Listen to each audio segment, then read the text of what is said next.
মূলত হলো যে আমাদের চাকরির পিছনে ছোটা এমন কথা না, আমার ছোট ভাই ও চাকরি মানে পছন্দ করে না, এই জন্য কৃষিকাজ নিয়ে সবসময় পড়ে থাকতে হয়, এই জন্য ভাইরা পরিকল্পনা দিছে। এখন আলহামদুলিল্লাহ প্রতিদিন প্রায় 20 থেকে 25 কেজি ফল উঠতেছে। এখন বাজার মূল্য খুচরা প্রায় 1000 থেকে 1200 টাকা, আর আমরা পাইকারি 600-700 টাকা বিক্রি করতেছি। আমি একজন ডিপ্লোমা ইঞ্জিনিয়ার। চাকরি আসলে আমার খুব একটা ভালো লাগে না। প্লাস আমার অন্য নিজের যে কাজ বা কৃষি, আমার বাবা মা বা আমাদের ফ্যামিলির মধ্যে কৃষি একটা যে শিকড় সবাই ধরে আছে, এই কারণে আমি মাথার চিন্তা ভাবনা আসলো। প্লাস আমার বড় ভাই বলছিল, ভাই আমি তোর একটা প্রজেক্ট দেই, প্রজেক্টটা কর।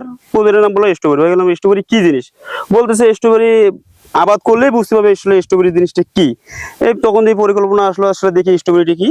আমরা যে প্রথমে করছিলাম 4 শতক মাটি থেকে 5 শতক, এখন থেকে আলহামদুলিল্লাহ তখন একটা মোটামুটি ভালো ফলন পেয়েছি। এখন আমরা মোটামুটি প্রায় 40% জমিতে গাড়ছি। এখান থেকে আশা করা যাচ্ছে 2-3 লাখ টাকা মতো লাভের এবিলিটি আছে।